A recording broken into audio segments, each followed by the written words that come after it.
و تسلیم کی بیٹی اور مرتبے کے اعتبار سے وہ مقام کہ اللہ کے حبیب علیہ الصلوۃ و تسلیم کی ساری اولادوں میں سب سے زیادہ حضور علیہ السلام اگر کسی سے محبت کرتے ہیں تو سیدہ فاطمہ الزہرا سے محبت کرتے ہیں۔ یہ شان ہے، مگر آقا ارشاد فرما رہے میں تجھ سے ملاقات نہیں کروں گا۔ اگر حقیقی بیٹی سے شوہر ناراض ہو اور آقا فرمائے کہ میں تجھ سے ملاقات نہیں کروں گا، تو آج کی قوم کی بیٹیاں اگر شوہر کو ناراض کرے تو بتائیں وہ حضور علیہ السلام کی شفاعت کیسے پائے گی؟ وہ آقا کریم صلی اللہ علیہ وسلم کی برکتوں سے کیسے مالا مال ہوگی؟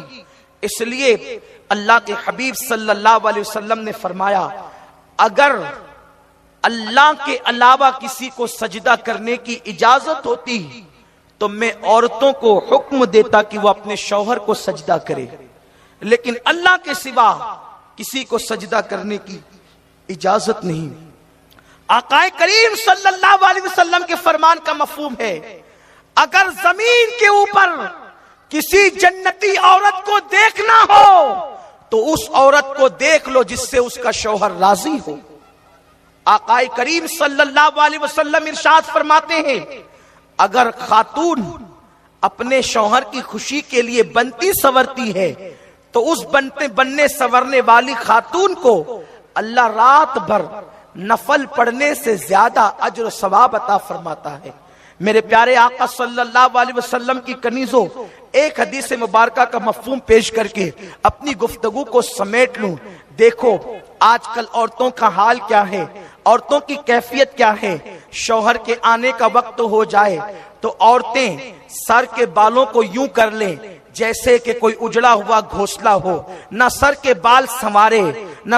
سر کے بال درست کرے، بلکہ سب سے ملے تو مسکرا کر، لیکن شوہر کی آمد کا وقت ہو چہرہ اتار لیتی ہے، چہرہ جو ہے وہ مایوس اور افسردہ کر لیتی ہے، ایسا لگے جیسے بیچاری کئی مہینوں کی بیمار ہو، اور اس کے بعد جب شوہر آئے اس کو کوئی رسپیکٹ نہیں، اس کو کوئی عزت نہیں، اس کا کوئی استقبال نہیں۔ آ جائے اور آنے کے بعد پھر اس کے سامنے وہ پورا مہا بھارت کھول کر کے رکھ دیتی ہے، تمہاری امی نے تو یہ کیا، تمہارے ابے نے تو یہ کیا، تمہارے بھائیوں نے تو یہ کیا، نندوں نے یہ کیا، یعنی تمہاری بہنوں نے یہ کیا۔ اس طریقے سے انسان ٹینشن میں اگر گھر میں آئے تو بے چین اور بے قرار ہو جاتا ہے۔ کسی مفکر نے کہا تھا سب سے زیادہ سکون انسان کو دو ہی جگہ پہ مل سکتا ہے، یا تو اللہ کے گھر میں مل سکتا ہے یا تو اپنے گھر میں مل سکتا ہے، اور بیوی کو تو میرے آقا مصطفیٰ جان رحمت صلی اللہ علیہ وسلم نے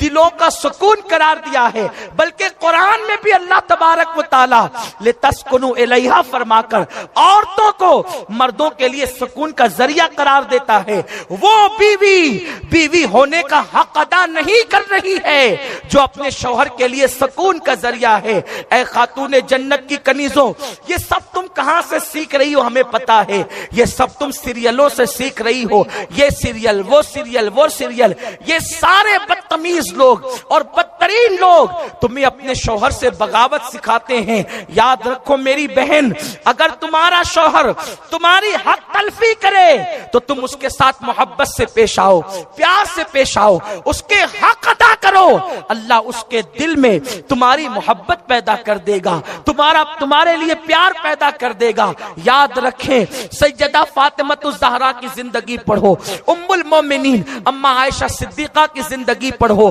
ماں خدیجہ کی زندگی پڑھو۔ اللہ اکبر، وہ سیدہ خدیجۃ الکبریٰ کیسی خاتون تھی کہ ملکہ تجار کہلاتی تھی، لیکن آقا علیہ السلام سے شادی کے بعد ابھی حضور علیہ السلام نے اعلان نبوت نہیں کیا، میرے سرکار کی بارگاہ میں پوری دولت رکھ کر کے کہتی ہے میرے سرتاج آج سے اس دولت کے مالک آپ ہیں، آپ جہاں چاہیں اس کو خرچ کریں۔ اے خاتون جنت کی کنیزوں، یہ ہوتا ہے بیوی کا ایثار، یہ ہوتا ہے بیوی کی قربانی۔ شوہر کو بھی اچھا سلوک کرنا چاہیے، لیکن وہ سن نہیں رہے تو بھی میں ان کی بات کیا کروں، انشاءاللہ موقع رہے گا جب وہ رہیں گے تو ان کو بتایا جائے گا، لیکن چونکہ اس وقت آپ موجود ہیں تو آپ سے عرض کرتا ہوں اگر شوہر جو ہے وہ بد مزاج ہو، ظالم ہو، تو آپ اس کے ساتھ پیار سے پیش آئیں، محبت سے پیش آئیں۔ محبت انسان کو جو ہے وہ غلام بنا دیتی ہے، محبت انسان کو جو ہے وہ اللہ اکبر دیوانہ بنا دیتی ہے۔ آج کل خواتین جو ہے کبھی پنڈتوں کے پاس چلی ہے، کبھی تعویذ والے باباؤں کے پاس چلی ہے، میرا شوہر میرے قبضے میں آ جائے۔ آج یہ ہم سے بہتر تعویذ آپ کو کون دے گا؟ ہم آپ کو تعویذ دیتے ہیں، اگر بابا کا تعویذ فیل ہو جائے یا کسی پنڈت کا منتر فیل ہو جائے، اس طرف جانے کی تو ضرورت ہی نہیں ہے۔ آج یہ تعویذ یہاں سے آپ بھی لے کر کے جائیں۔ اگر آپ اپنے شوہر کا حق ادا کریں اور اس کے ساتھ دل کھول کر محبت کریں، اللہ کی عزت کی قسم وہ آپ کا دیوانہ ہو جائے گا، وہ آپ کا غلام بن جائے گا۔ محبت سے بڑھ کر کے غلام بنانے کا اگر کوئی طریقہ ہوتا تو اللہ اکبر میرے آقا پتھر مارنے والوں کو محبت کے سوا کچھ اور دیتے، لیکن حضور سید عالم نے پتھر مارنے والوں کو پیار دیا ہے۔ تو ایک دن وہ آیا ہے جب وہ بات کرتے تو یوں کرتے ہیں، فدا کا امی و ابی یا رسول اللہ، ہمارے ماں باپ آپ پہ قربان۔ ارے جب دشمن کو پیار سے غلام بنایا جا سکتا ہے تو شوہر کو پیار سے غلام نہیں بنایا جا سکتا۔ اس لیے محبت دو، پیار دو، گھروں کے اندر ماحول بنے گا، جنت نشان بنے گا تمہارا گھر۔